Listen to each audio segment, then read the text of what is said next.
Hey everyone, Brendan Snyder here. How are you? Thanks so much for joining me and welcome to a special review for the brand new Pearl Jam album, Dark Matter, 12th studio album, and just came out on April 19th of 2024 in time for Record Store Day on the 20th. It had a special LP release for that as well. But we're going to be talking about this one here, doing a full review and breakdown of it, and I'll get into it in just a minute.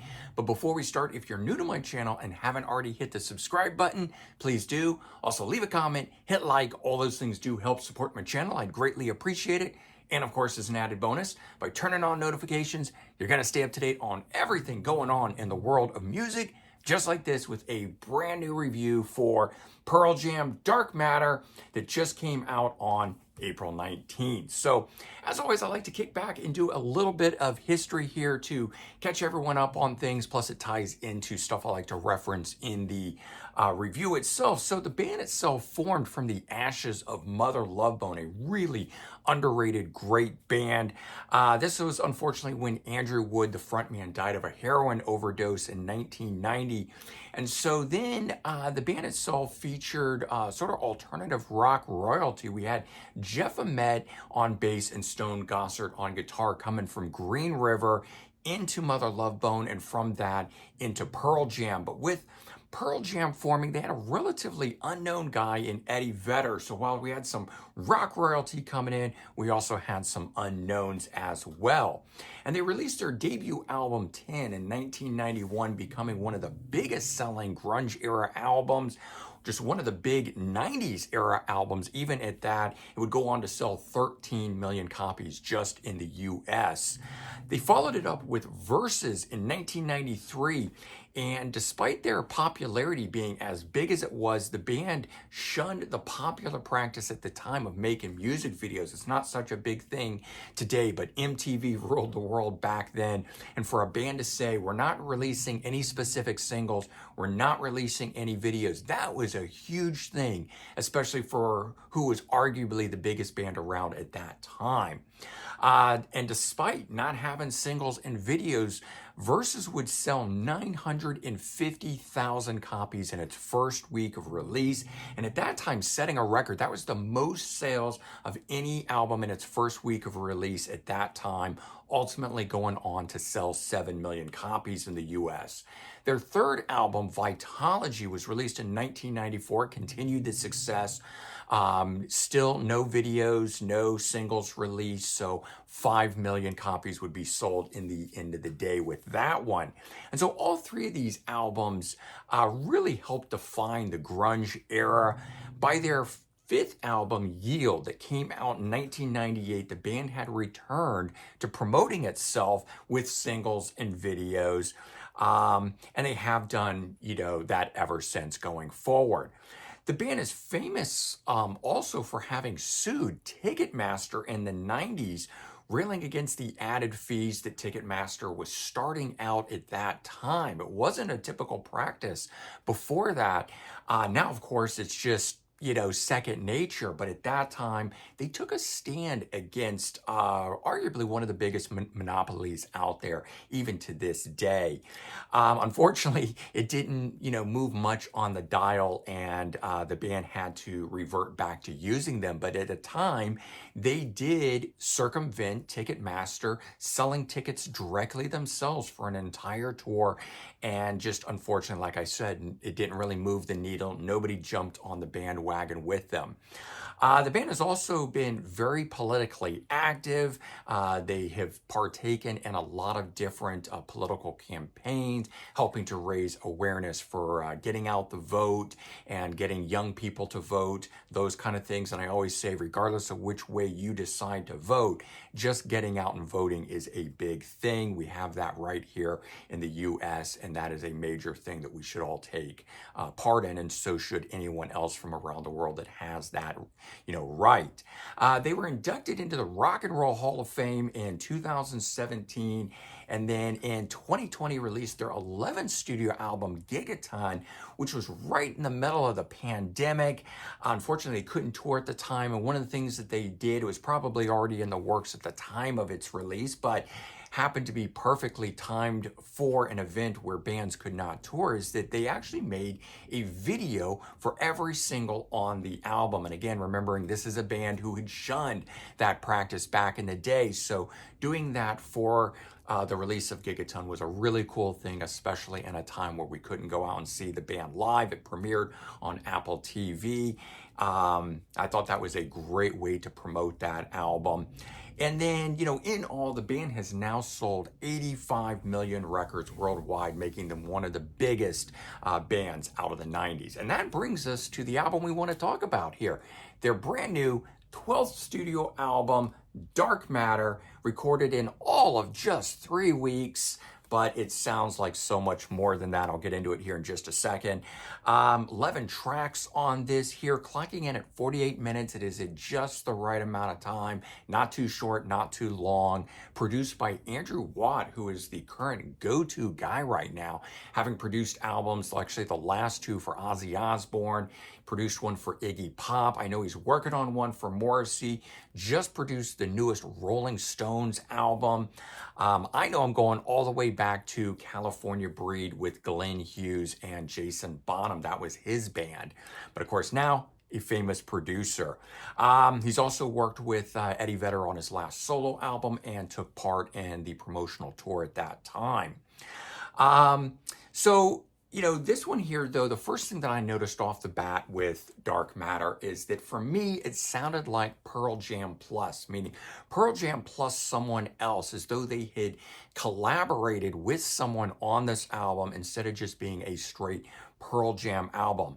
Now, when I first listened to it, I was streaming it, so I didn't have the credits in front of me. When I got the physical copy of the CD and was able to look at it, I found something else that was really interesting in that, unlike past albums where the songs were all attributed to individual people, whether it being 1, 2, or 3 writers, but never to the whole band, we had the whole of the writing of this album being contributed to all of Pearl Jam plus Andrew Watt. So there is the plus in it, I think. Not only is this album a full-on collaborative affair within the band, but Andrew Watt, their producer, and he's been like that on the past albums that he has done, playing guitar, co-writing, producing, those things for Ozzy, Rolling Stones, and so forth. So that kind of seems to be what kind of person he is, and definitely having an effect on the albums that he works with.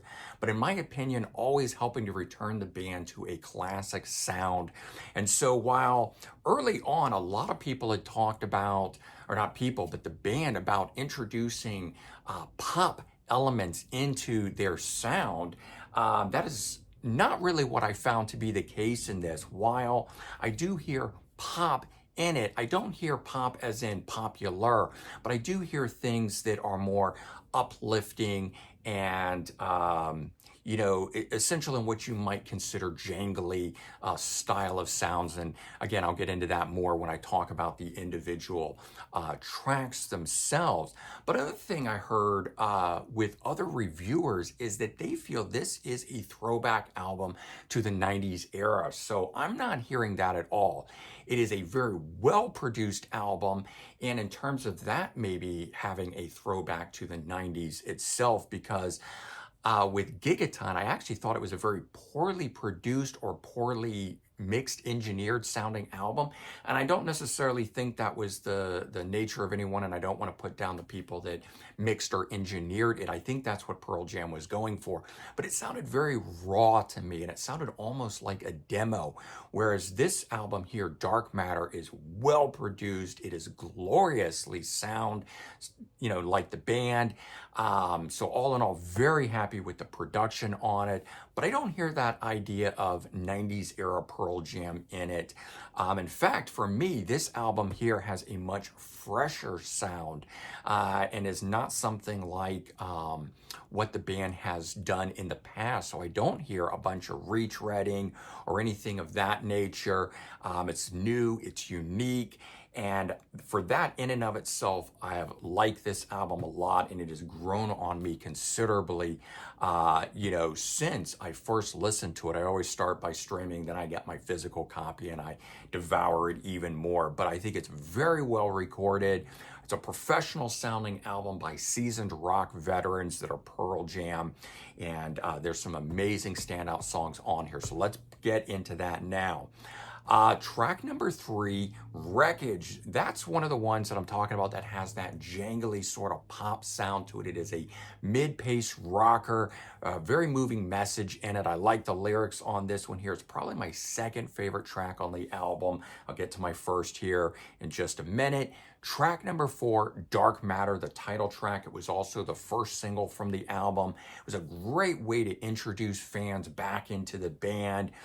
This one here was a nice hard rocking song, and after all that talk that we had heard about this being more of a pop album, I scared a lot of fans, including myself, but I always reserve, a judgment until I hear the whole thing, and glad that I certainly did. But I have to say, as a nice hard rock song that it is, I'm glad it didn't open the album. I think it fits perfectly in track number 4. The 3 that come before it are really great tracks. And then you kick into this one here, a song that we've heard already for a month or so. And again, just fitting really well. Track number 5, Won't Tell. This one is my favorite song on the album. It's another mid-paced rocker, and it just has a very big, expansive feel to it that really elevates it beyond all the other songs, in my opinion, and a great track at that. Track number 8, Running. This was the second single from the album, probably the most hard rocking song on the album. It's fast, it's frenetic paced. This one, along with Dark Matter, really gave the impression up front that the album was going to be this really hard rocking thing, maybe even all the way through. And I have to say that I'm glad that it wasn't that. I'm glad that we are getting a much more varied paced album. I like peaks and valleys in my music. I don't want things to all sound the same. And this album definitely has a lot of changes in it, and it gives it a lot of character and a lot of interest. And so, like Dark Matter, this song here coming in at number 8, I think comes in at just the right time on the album. They've spread out those harder rockin' songs to where we're not just getting them all front loaded or end loaded or anything like that.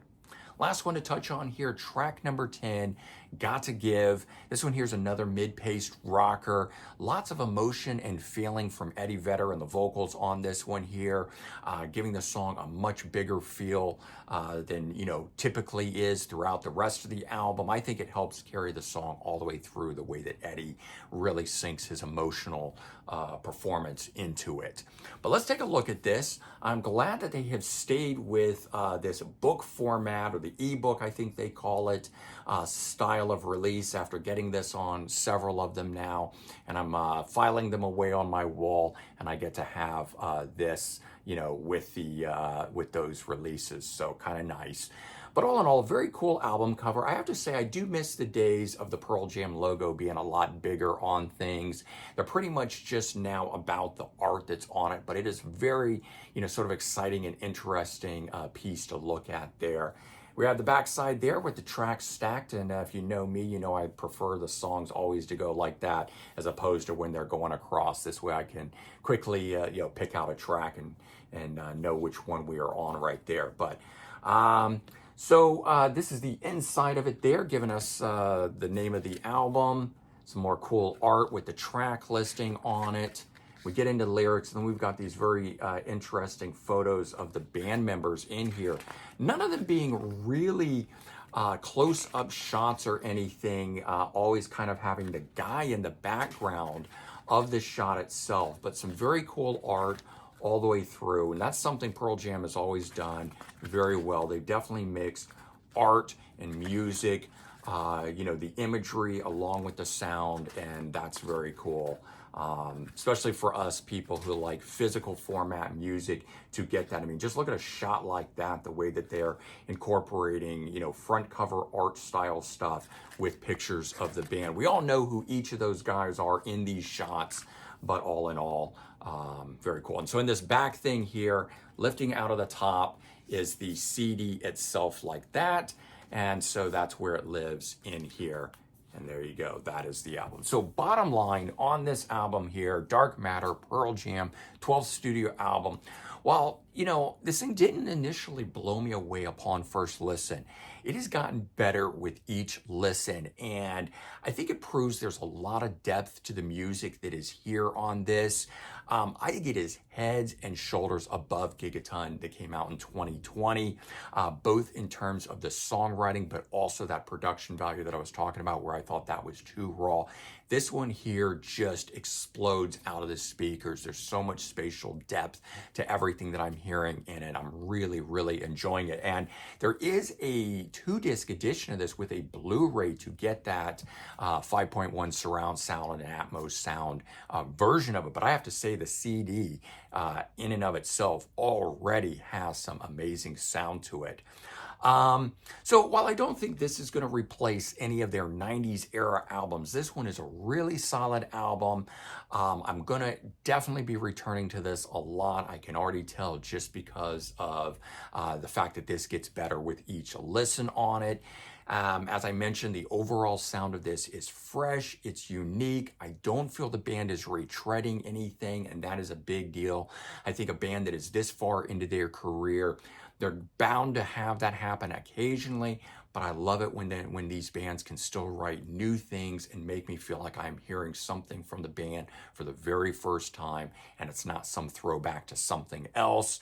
They're certainly not relying on past glories, and that again is a very cool thing here, making this, for me, one of the best albums that they've done in many years. I say do yourself a favor, check this album out. I think it has a lot to offer, and you will not be wasting your time. It is going to be time well spent, in my opinion, checking out the brand new Pearl Jam album. All right, there you go.